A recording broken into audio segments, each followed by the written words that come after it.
गुजरात के वडोदरा में स्वर्गीय कमलेश गंगवानी की पुण्यतिथि के अवसर पर बड़ौदा बार एसोसिएशन द्वारा श्रद्धांजलि कार्यक्रम आयोजित किया गया। वडोदरा के प्रसिद्ध और लोकप्रिय वकील स्वर्गीय कमलेश गंगवानी की दूसरी पुण्यतिथि के अवसर पर श्रद्धांजलि सभा का आयोजन किया गया। इस कार्यक्रम का आयोजन वकील सोहेल गोधिया, निमिषा धोत्रे, हितेश ईटवाला, स्नेहल सुथरिया तथा वडोदरा बार एसोसिएशन के अन्य पदाधिकारी द्वारा किया गया। आज रोज हमारा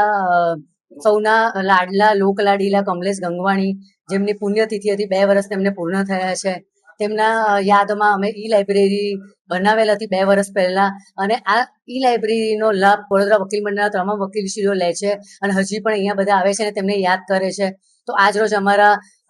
સોહેલભાઈ ઘોડિયા સાહેબે તેમના માટે એક આયોજન કરેલ હતું અને અમે બધા તમામ વકીલશ્રીઓ અહીંયા હાજર રહ્યા હતા અને એમને શ્રદ્ધાંજલિ આપેલી। इस दौरान उपस्थित वकीलों और गणमान्य लोगों ने स्वर्गीय कमलेश गंगवानी को श्रद्धांजलि अर्पित की और उनके योगदान को याद किया। आज स्वर्गस्थ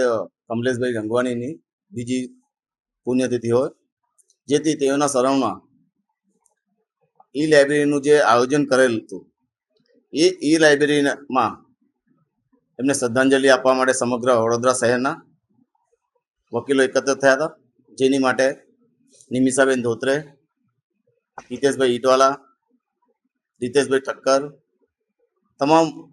वडोदरा बार एसोसिएशन होद्देदारोए आ कार्यक्रमનું આયોજન કરેલો હતો અને જે કાર્યક્રમમાં સર્વશ્રી કમલેશભાઈ ગંગવાણીને શ્રદ્ધાંજલિ અર્પણ કરી તેમને યાદ કર્યા હતા। કમલેશભાઈ ગંગવાણી એ વડોદરા શહેરના સમગ્ર વકીલોના દિલમાં આજ દિન સુધી હોય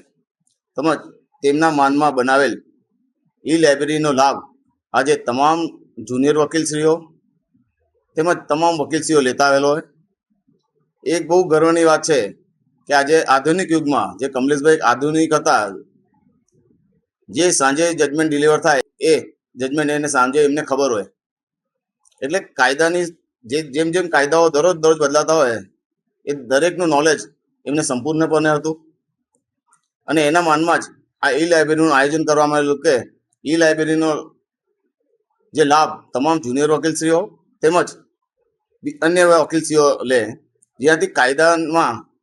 ડે ટુ ડે જે બધા નવા કાયદા સુધારા આવે છે, નવા જજમેન્ટ આવે છે તેની એમને માહિતી મળે અને આજે એ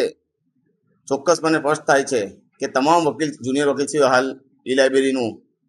સંપૂર્ણપણે યુઝ કરે છે। એક બહુ સારી વાત છે અને તેમના માનમાં આજે શ્રદ્ધાંજલિનો કાર્યક્રમ રાખવામાં આવ્યો છે, તેમાં તમામ વકીલશ્રીઓ હાજર હતા। તેમનો ખૂબ ખૂબ આભાર માનું છું।